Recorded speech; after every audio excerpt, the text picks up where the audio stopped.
Another story from Grandad. This one's called The Perfect Puppy. Polly had wanted a puppy for a long time. So when Mummy and Daddy said yes, she couldn't wait to get to the pet shop. At the pet shop, Polly inspected the puppies one by one. She wanted to make sure she chose the right one. After all, her puppy had to be perfect.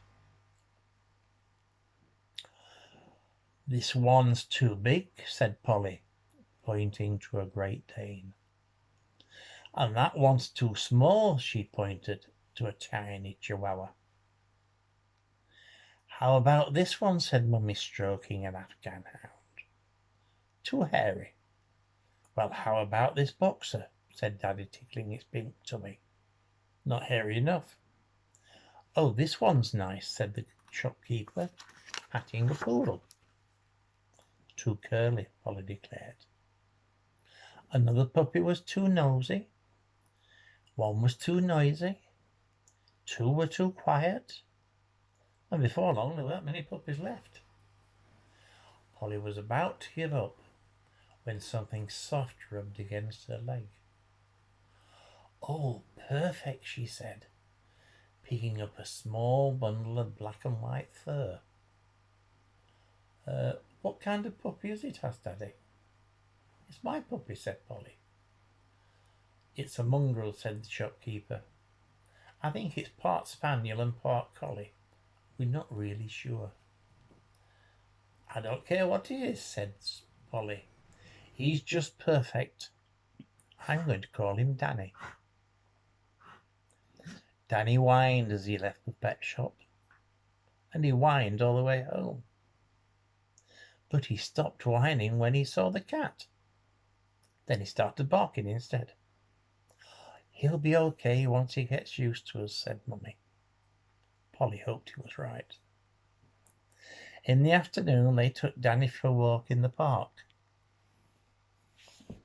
Polly took some bread to feed the ducks. But as soon as Danny saw the ducks, he started to bark. Then he began to chase them, and he didn't stop barking until the last duck had flown away. Polly was so upset that Daddy bought her an ice cream to cheer her up. "He's just a puppy. He's got a lot to learn," explained Daddy. But Polly wasn't listening. Danny had jumped up and stolen her ice cream. Polly was beginning to wonder if she'd chosen the right puppy after all. When they got home, Polly decided to show Danny her toys. She was introducing all her dolls and cuddly toys when Danny pounced on her favourite teddy. "He's got Mr. Fluffy!" cried Polly, as Danny raced from the room into the garden. When he came back, Mr. Fluffy was gone. Polly was furious. She waved an angry finger at Danny. "You are not a perfect puppy," she said. "I don't think you'll ever learn." Poor Danny.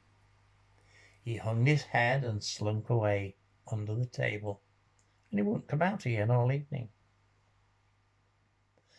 The next morning, Polly was woken up by something wet pressed against her cheek.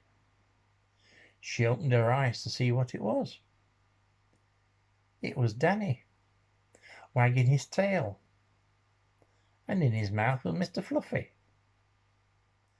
Danny dropped Mr. Fluffy on the floor for Polly to pick up.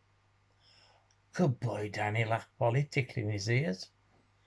"You are a perfect puppy, after all."